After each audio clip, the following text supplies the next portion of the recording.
Olá, bom dia para você. Em apenas 15 dias, o preço do ovo aumentou 17%. Isso é resultado da onda de calor que atingiu parte do país no começo do mês e que provocou queda na produtividade. E a demanda aumentou.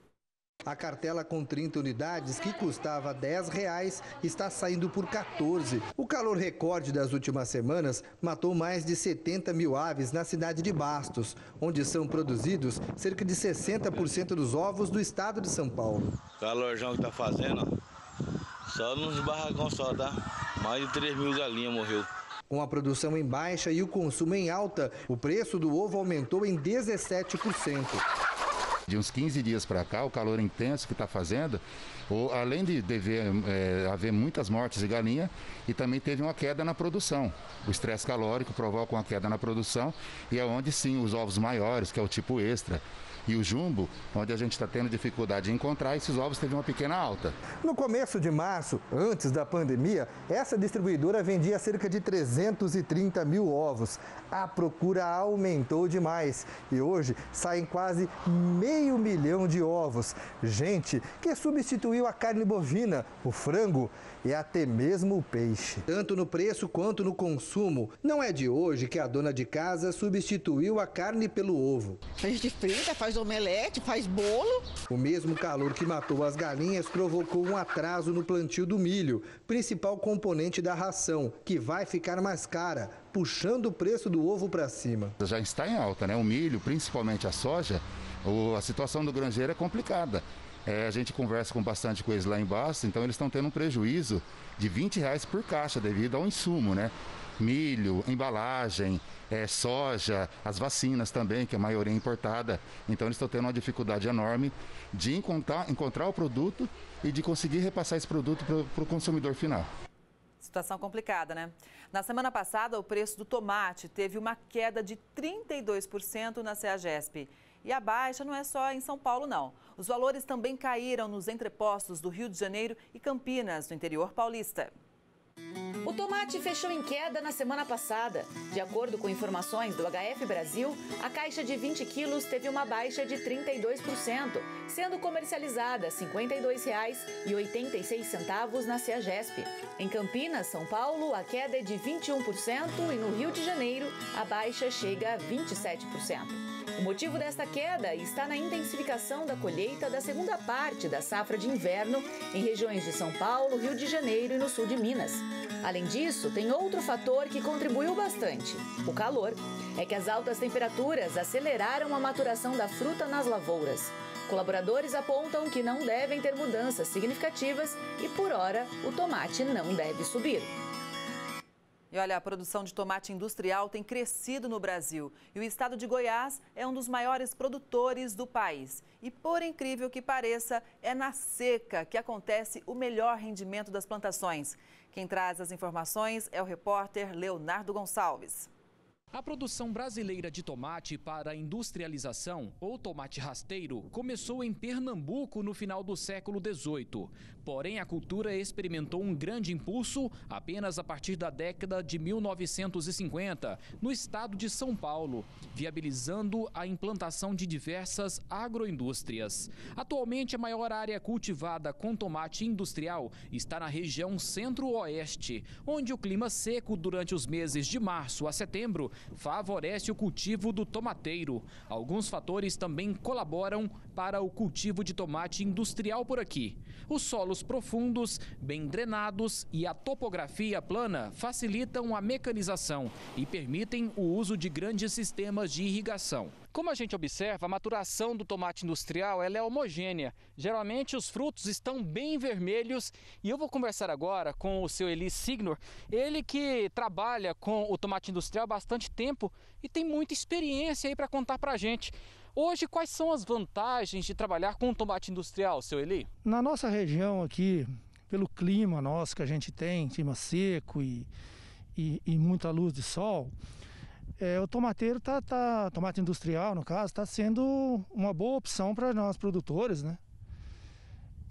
Até pela lucratividade comparado com as outras culturas, né? Como funciona o trabalho, desde o plantio até a venda? Já é tudo casado com a indústria? Como funciona? Isso, já o tomate ele é já feito contratos, né, antecipados, antes do início do plantio, porque tem que ser atrelado à indústria, né? O preço pago pela indústria para o produtor está animando. A tonelada está sendo vendida por R$ 210. Está sendo melhor do que as outras coisas, mas os custos nossos realmente estão bem puxados, são custos altos.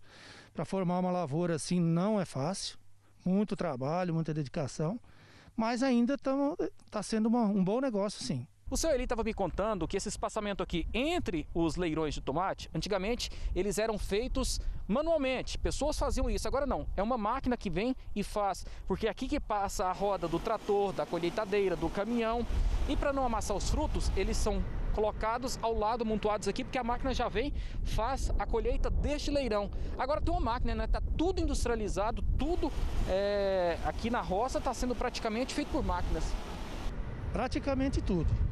Tem a parte do pessoal que fica em cima da máquina tirando rama, esses já ainda é manual, né? Mas é uma coisa bem menor. Mas o grosso é tudo feito mecanizado mesmo. Primeiro vem um trator com um implemento abrindo os leirões e depois vem a colheitadeira. Essa máquina aí é importada e só colhe tomates. E mesmo rodando numa baixa velocidade, o carregamento de um caminhão é rápido. Tá vendo só? Olha o tanto de caminhões. 45 são carregados todos os dias. O tomate industrial é rasteiro e tem diferença do tomate de mesa. Esse tomate rasteiro ele não é bom para a mesa, não? Ou a indústria procura o que mais nele? Mais brix, por exemplo, mais açúcar? Isso, o brix é o principal que a gente procura a ter no tomate, né? Uma boa maturação, uma boa formação do fruto aumenta o brix e com isso aumenta a qualidade da polpa, que é o que todo mundo busca, né? Esse tomate ele pode ser consumido também na mesa ou não? Ele é só para a indústria, só para fazer produtos atomatados como ketchup, extrato?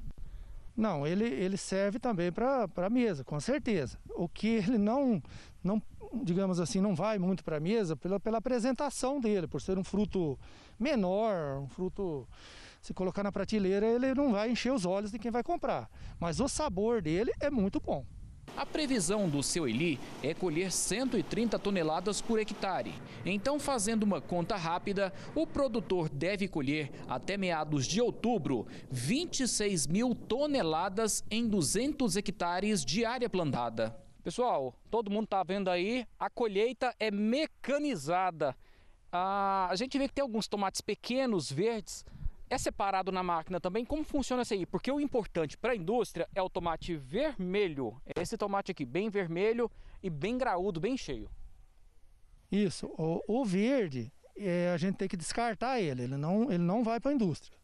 Essas colhedeiras já tem um equipamento que chama-se Seletron, que ela elimina os verdes já aqui na roça. Já vai colhendo e já vai jogando o verde fora. Esse não tem aproveitamento. O ciclo do transplantio até a colheita é de 140 dias e neste período a atenção na roça tem que ser intensa.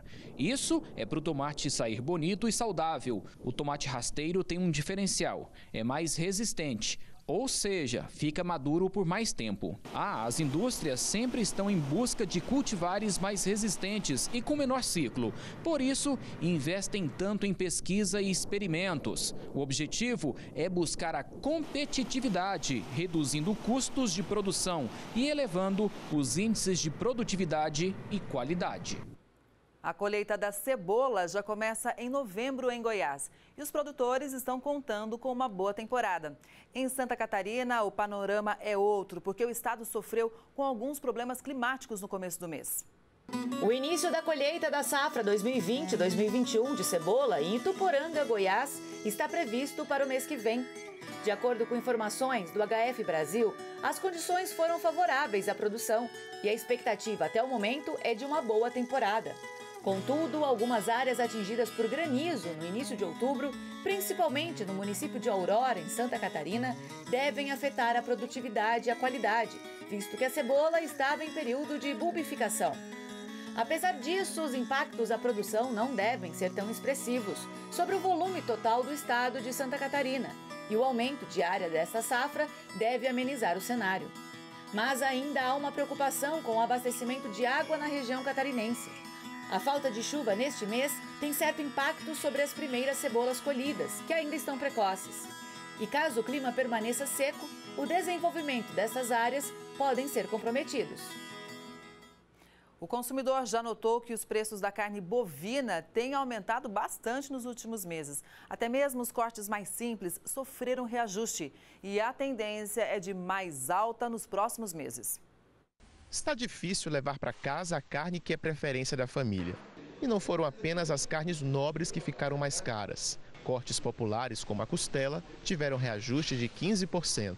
De um modo geral, o preço da carne subiu 7,72% no mês de setembro. E isso, claro, reflete no preço que é vendido agora, em outubro. A alta foi tão expressiva que afetou até mesmo o setor aqui de embutidos e carnes salgadas. O quilo da charque ponta de agulha, por exemplo, é vendido a quase R$ 38,00 e tem perspectiva de mais aumento. Segundo o IBGE, tudo é reflexo da diminuição do abate de bovinos nos últimos 3 meses. É o pior resultado para o período desde 2006. Como o boi está muito valorizado, muitas vezes para os pecuaristas é mais vantagem não abatê-lo nesse momento, mais vantagem mantê-lo vivo. Por outro lado, como o dólar está favorecendo as exportações, tornando as exportações mais interessantes economicamente para os produtores, também uma parte da carne que é produzida ela acaba sendo exportada. Anne é gerente de uma rede de açougues e tem encontrado dificuldade para abastecer o estoque sem repassar toda a diferença para os clientes. A arroba do boi foi lá para cima e a gente está tentando conter isso, a gente está fazendo promoção, está diminuindo nossa margem de lucro para a gente não deixar que falte carne na mesa dos nossos clientes. Com pouco volume para venda nas lavouras, as cotações da alface continuam em alta. Na semana passada, a hortaliça teve um aumento de mais de 4,5%. Segundo informações da equipe do Hortifruti CPEA, os preços da alface continuaram em alta na semana passada, na região de Ibiúna, São Paulo, uma das maiores regiões produtoras da hortaliça. A explicação para esta alta nos preços está no volume disponível para comercialização, que segue bem baixa nas roças, além também da estiagem nas semanas passadas, que prejudicou bastante o desenvolvimento das alfaces. Os valores aumentaram cerca de 4,5%, com a caixa de 20 unidades sendo vendida a R$ 15,00. A tendência agora é que a produção melhore, já que os produtores estão confiantes com as chuvas pontuais que acontecem desde o fim de semana. Um projeto de lei apresentado em julho deste ano quer permitir que motoristas habilitados com a categoria B conduzam veículos com reboque e peso bruto de até 6 toneladas. Para o autor do projeto, a mudança seria útil para motoristas de caminhonetes que usam reboque para cargas. A aprovação do decreto modificaria a ordem de habilitação da carteira com a categoria B, permitindo veículos de até 3.500 quilos ou articulado com PBT com menos de 9 passageiros. O projeto ainda está em avaliação na Câmara dos Deputados. A batata Ágata teve um aumento de 38% na CEAGESP. E nas outras capitais, como Rio de Janeiro e Belo Horizonte, o tubérculo também apresentou altas significativas. Segundo o último balanço feito pela equipe do HF Brasil, as cotações da batata tipo Ágata subiram quase 38% em São Paulo. A saca de 50 quilos fechou em R$ 143,33 na última semana. Nas outras praças, a saca também apresentou aumentos consideráveis. No Rio de Janeiro, subiu 29% e em Belo Horizonte, Minas Gerais, 26%. A alta expressiva é explicada pelos agentes do setor por causa do feriado do dia 12 de outubro. Com a menor colheita, os preços já começaram a cair no atacado um dia depois. E o volume nacional também está baixo devido ao avanço da colheita na safra de inverno, que ocorreu no mês passado. Nesta semana, a batata deve apresentar mais altas no mercado atacadista, já que a chuva pode prejudicar os trabalhos nas plantações. E os preços da carne de frango e da cartela de ovos subiram no atacado. Segundo especialistas, essa alta é um reflexo dos recentes aumentos nos insumos usados no setor avícola, como o milho e o farelo de soja. Os produtores estão preocupados, já que não há previsão de queda nesses valores. No supermercado, o consumidor sentiu que o preço da carne de frango e dos ovos aumentou, assim como outros produtos. Acompanhando o mercado nacional, o quilo do frango vivo em Santa Catarina passou de R$ 3,10 para R$ 3,25. Os ovos passaram por 41 reajustes só neste ano. E o que motivou tantas altas no preço foi a maior procura por esses alimentos, mas especialmente a disparada das exportações. A gente é um grande exportador tanto de soja, farelo de soja e milho, e essa exportação de uma grande quantidade aos mercados externos acaba também impactando a oferta aqui dentro, que eleva os preços, diminuindo a oferta interna, elevando os preços aqui dentro. Não está sendo fácil para os produtores que não estão mais conseguindo segurar a alta nas despesas com ração animal e por isso estão tendo que repassar a diferença de valores para o consumidor.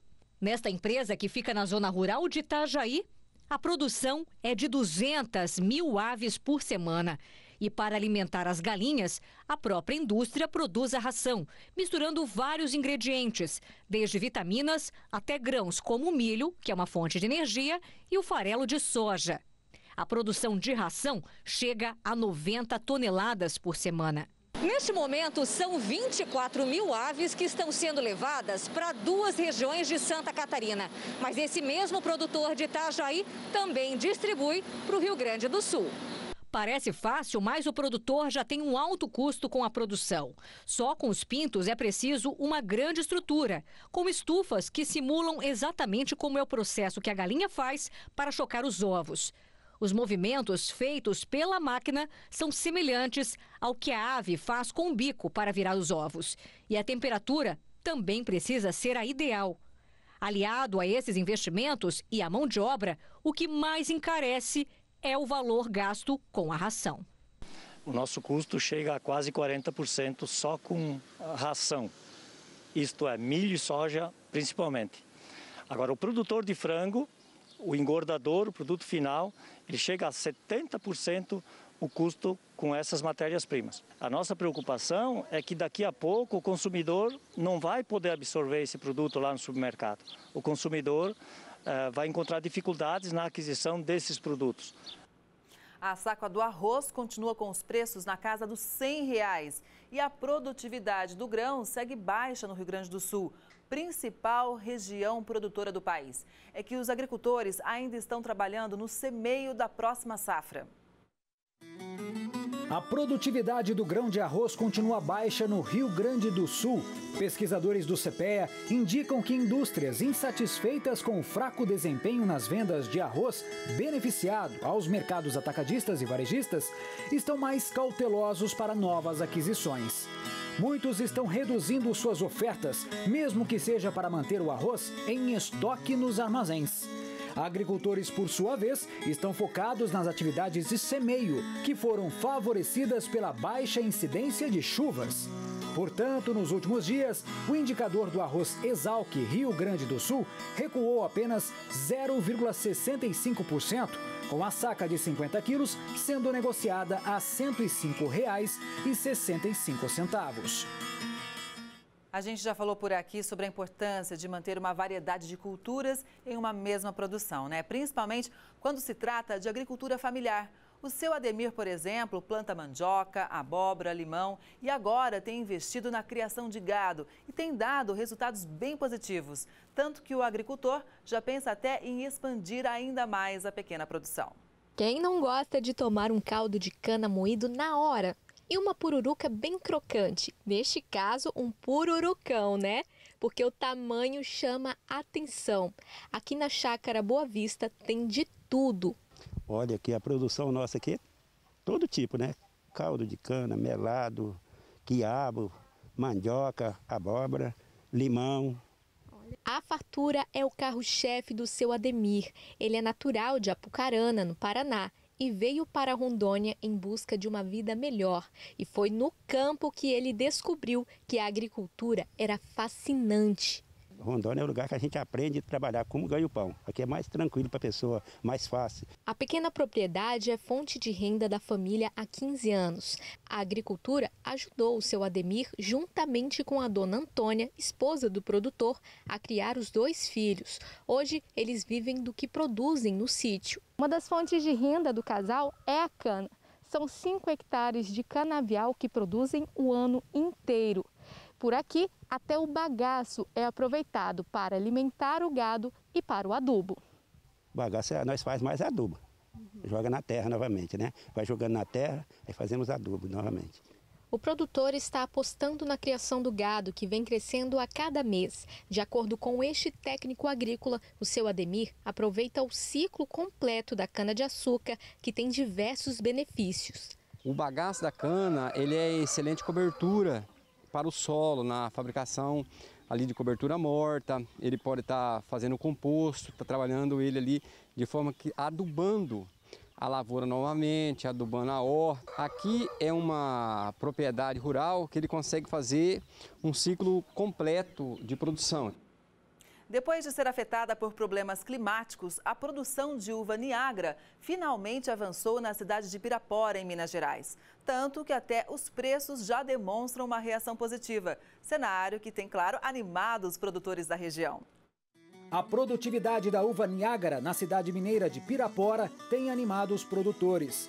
Após ser afetada por problemas climáticos em maio e junho, a brotação da uva foi atrasada em algumas semanas. Panorama, aliás, que mudou nesta primeira quinzena de outubro. Segundo colaboradores do Hortifruti CPEA, a colheita vem se intensificando e deve aumentar ainda mais nos próximos dias. A variedade teve uma média de R$ 7,10 o quilo na semana passada. Esse valor significa uma alta de 1% frente aos últimos registros. O motivo para esse aumento nas vendas tem a ver com a qualidade da fruta, que está bem superior, o que agrada os compradores das centrais atacadistas frente às uvas de Jales. O indicador do algodão em pluma subiu 12% nos últimos dias. O impulso vem da indústria têxtil e da menor oferta do produto no mercado interno. Os valores do algodão em pluma estão subindo com força no país. O impulso vem da maior demanda de indústrias e do recuo de vendedores, que, atentos às valorizações internacionais, estão firmes nos preços pedidos. As negociações estão satisfatórias para o setor, mas, segundo colaboradores, ainda é limitada pela diferença entre os preços pedidos e ofertados pela menor qualidade de parte dos lotes. Produtores estão atentos ao beneficiamento, aos cumprimentos de contratos a termo, especialmente para exportação, e aos novos fechamentos para entrega nos próximos 2 anos. Assim, poucos lotes estão disponíveis no mercado nacional, mantendo a oferta abaixo da demanda no Brasil, mesmo com o avanço do beneficiamento. O indicador do algodão em pluma subiu 12% no decorrer desta semana, fechando em R$ 3,79 a libra-peso. Esse é o maior valor registrado desde junho de 2018. No acumulado deste mês, a alta chega a 17%. Você vai conhecer agora um pouco mais sobre o processo de produção de orquídeas. Quem tem em casa sabe que a flor requer muita paciência e dedicação. Mas você sabia que, em muitos casos, a fecundação da planta é feita manualmente? Pois é, confira os detalhes agora na reportagem. Este é o orquidário do seu Fernando. Ele trabalhava em uma indústria de fios e desde 2001 pegou gosto pelas flores e depois da aposentadoria se dedica exclusivamente a cuidá-las. Faço porque gosto e uma segunda fonte de renda. São cerca de 12 horas diárias de dedicação às mais de 100 mil mudas de orquídea. O processo, que na natureza é feito pelos insetos, aqui precisa de trabalho. Para a fecundação, seu Fernando utiliza um palito e muita delicadeza. Então, retira o pólen, que é a parte masculina, e leva até o ovário, a parte feminina da planta. Aqui foi feita a polinização faz 3 dias, ela está, a polícia está murchando, forma a cápsula, leva 9 meses para tempo de maturação, onde é colhida e levado para o laboratório, é semeado em frasco, Após 9 meses, entre 9 meses e 1 ano e meio, é retirado, vai para o coletivo. O coletivo fica aproximadamente um ano, depois para o individual e futuro. Muitos colecionadores da planta não esperam ela florescer para comprá-la e adquirem desde o frasco. Para inventar novas tonalidades, durante a fecundação são escolhidas plantas diferentes e são tão bonitas que são comercializadas em todo o Brasil. Os preços do limão Tahiti registraram uma queda de 14% na semana passada, mas ainda assim continuam altos no mercado interno. A caixa de 27 quilos fechou acima dos R$ 50. O ritmo de vendas de laranja continua aquecido em São Paulo, apesar do período de fim de mês e dos elevados preços da fruta. A média parcial da caixa de 40 quilos da laranja pera na semana passada foi de R$ 40,47, um avanço de 1,6% em comparação aos números da semana anterior. No caso do limão Tahiti, o clima desfavorável segue elevando a oferta de frutas miúdas. Os preços oscilaram bastante na semana passada, mas ainda continuam satisfatórios. A média da caixa de 27 quilos fechou em R$ 54,37, uma queda de 14% em relação ao período anterior. A previsão é de que o volume do Tahiti aumente no próximo mês, caso as chuvas retornem e sejam suficientes para beneficiar o desenvolvimento dos frutos nos pés. O isolamento social alavancou o consumo de vinhos no primeiro semestre do ano. O aumento nas vendas chega a 39%. E essa alta, claro, tem animado os produtores do setor. A repórter Gabriela Milanese foi até uma vinícola conversar com um especialista do ramo e traz pra gente todos os detalhes da produção da bebida. De acordo com dados da Associação Brasileira de Sommeliers, o isolamento está fazendo com que as pessoas consumam mais vinho, principalmente rótulos nacionais. O aumento na venda da bebida foi de mais de 39% no primeiro semestre deste ano. Por isso, a nossa equipe foi até o município de Ascurra, no Vale do Itajaí, para conhecer uma vinícola. As primeiras vinhas foram plantadas em 1908 e de lá para cá muita coisa mudou. Antigamente, a fermentação era feita dentro destes garrafões de vidro, que suportam 40 litros. Os recipientes precisavam ser muito bem vedados, para que o vinho não virasse vinagre. Hoje, depois que a uva é colhida, ela vai para os barris de grápia. É na chamada fermentação tumultuosa que a fruta fica de 3 a 5 dias no processo de separação do líquido e da casca. Depois, uma bomba leva para os tanques de inox, onde acontece a fermentação lenta, que leva cerca de 30 dias. Além da fruta in natura, que é comercializada para os supermercados da região, também são produzidos cerca de 30 mil litros de vinho por ano na vinícola da família. E todo este trabalho começa na videira. Nesta propriedade, há 3 anos atrás, a produção era de 3.500 pés de uva. Agora foi multiplicada para 10 mil pés.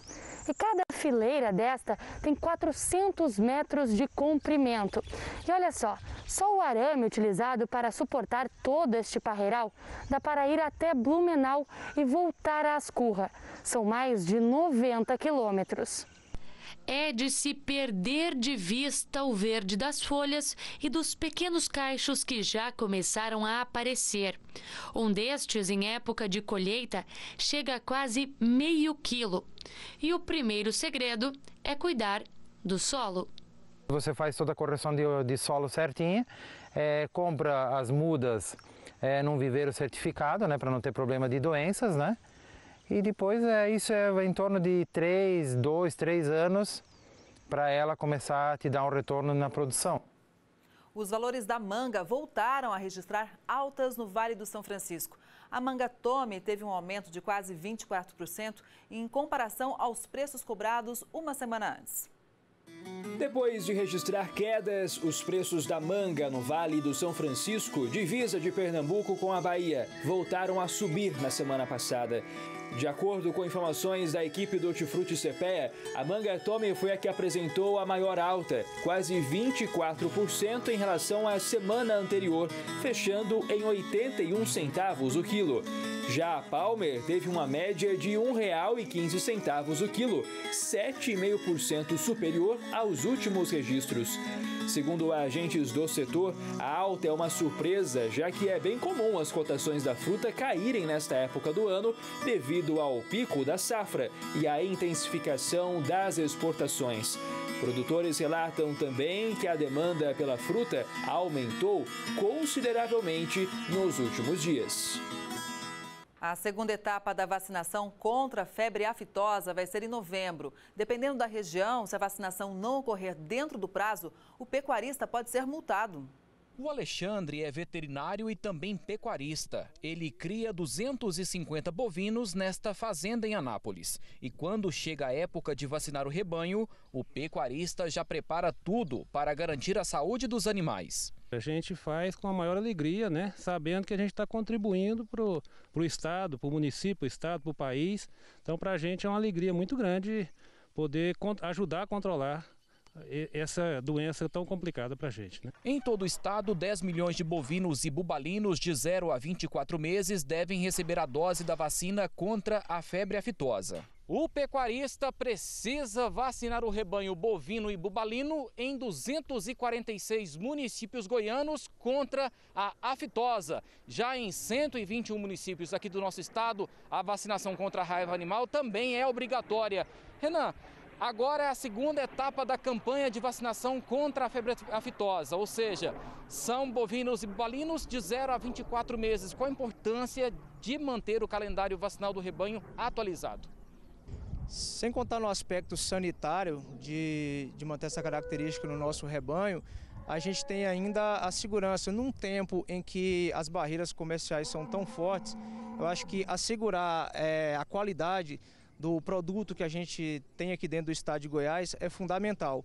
Uma área que gera tantas divisas para o estado. Os cuidados que a gente redobrou aqui por conta da pandemia são relacionados mais à entrega da declaração.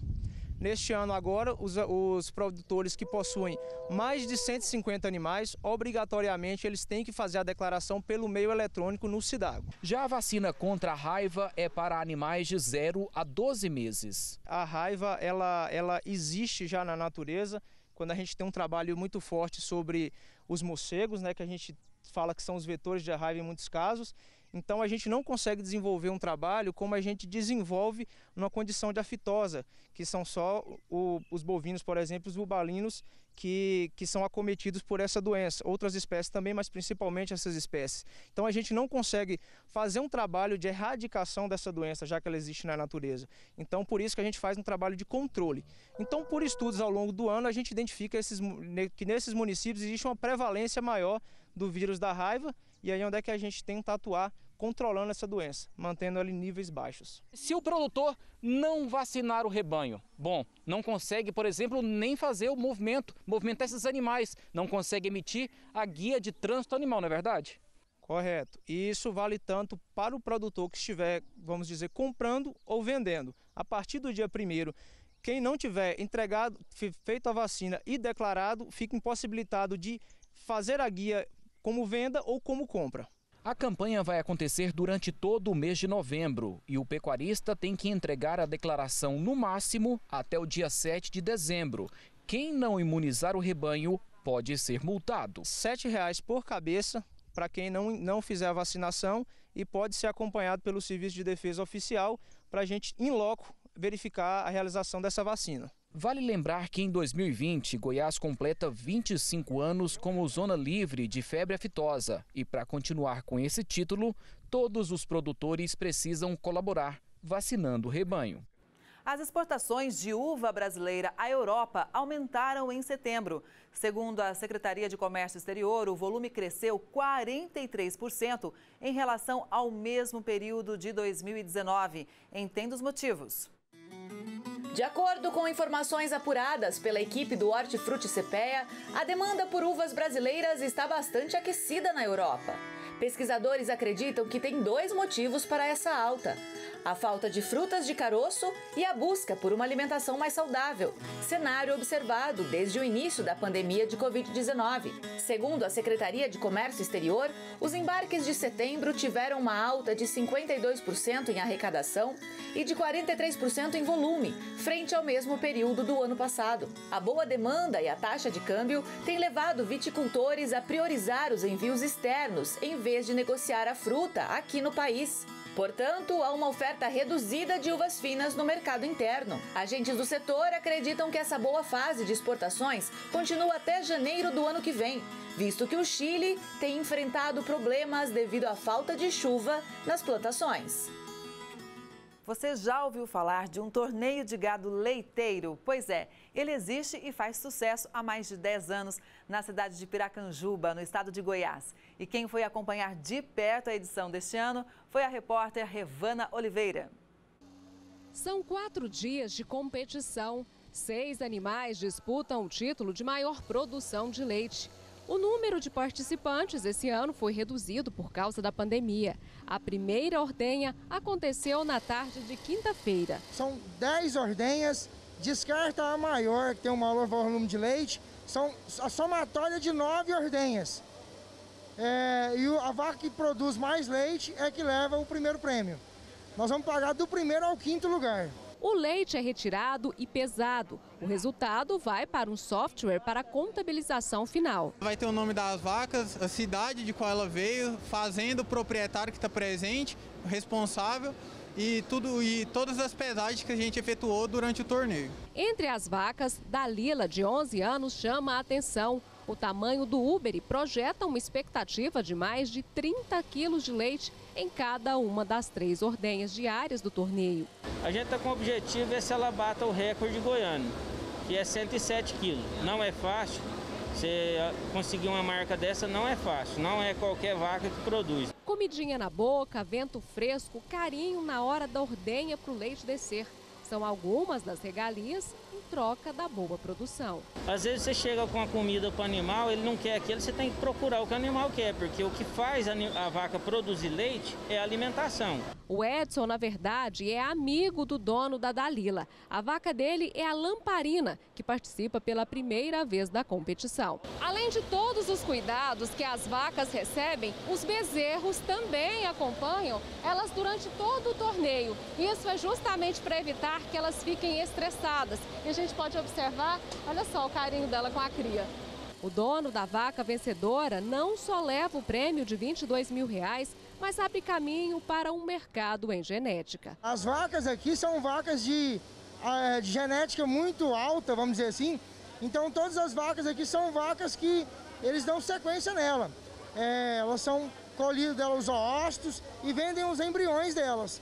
O evento, embora com público reduzido, é uma atração para os amantes da pecuária de leite. Quanto melhor o animal tem em questão de desempenho nutricional, físico e consegue produzir, sequentemente o animal consegue ter uma genética muito boa, né? Então assim, ela, por exemplo, é um animal que ainda vai ter uma lactação melhor ainda em questão do trato, consequentemente consegue sim ter crias melhores.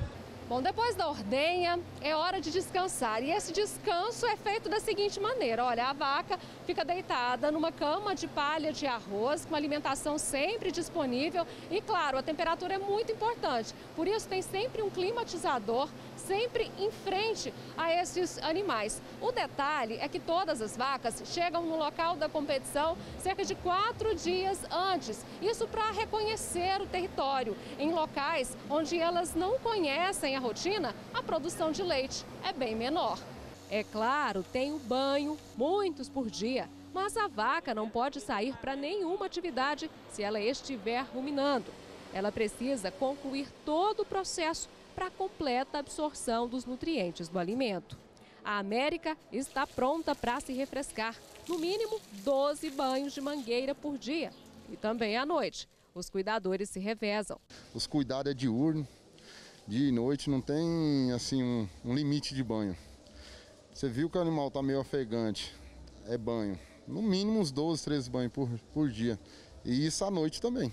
Cada litro ou quilo de leite aqui é levado muito a sério. E por isso, as vacas é que determinam como o trabalho acontece. Quem manda na gente é ela. Você já ouviu falar de cunicultura? O nome é bem diferente, mas se refere à criação de um bichinho bem conhecido, o coelho. E quem trabalha com esse tipo de produção tem comemorado. É que a procura pelos animais aumentou durante a pandemia. A propriedade rural fica em São José dos Campos, um lugar que abriga muitos animais. O pica-pau apareceu por aqui de surpresa. Já o toicinho e o torresmo são moradores do local. Tem patos, porquinhos da Índia, mas o foco da nossa reportagem desta vez são os coelhos. O criador é o Everton, que tem paixão pelos bichos. E aí, moça, tudo bem? Já amamentou seus filhotinhos hoje? Que belezinha. Everton cria cerca de 50 coelhos. Na verdade, ele já perdeu as contas. Os coelhos são conhecidos por terem muitos filhos de uma só vez. Em média, as fêmeas realizam de 3 a 5 partos por ano e podem gerar até 8 filhotes por gestação. Eles são tão pequenos, cabem na palma da mão. Olha, esse filhotinho está com 10 dias, ele está mamando. Mas ele me mordeu aqui um pouquinho, então os dentinhos dele já estão se formando, viu? E com 20 dias, mais ou menos, ele consegue comer ração.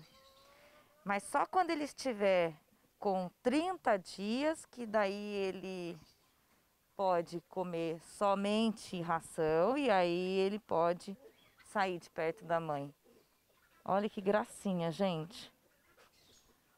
É muito fofinho, né? O desmame acontece entre 26 a 45 dias, que seria o desmame precoce, o comum e o avançado. O precoce com 26 dias, mas dificilmente alguém trabalha com isso. O normal é com 30, mas também tem os dos coelhos gigantes, que para eles crescer um pouquinho mais deixa até uns 45. São animais dóceis e têm de várias raças, classificadas de acordo com o tamanho. Esse das orelhas caídas, com topete e pelos arrepiados, como os de um leão, é o Mini Lionhead, de origem inglesa. Já esse outro é um anão Nederlandaar, da Holanda. Agora, olha só o fulvo de Bolonha, de origem francesa. É bem maior que os outros.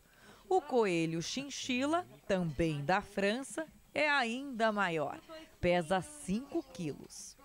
A atividade de cunicultura é bastante lucrativa e a pandemia aqueceu o mercado ainda mais. Senti que aumentou bastante, mais de 50%. O pessoal está vindo muito atrás desse animalzinho. Aumentou mesmo fora do comum.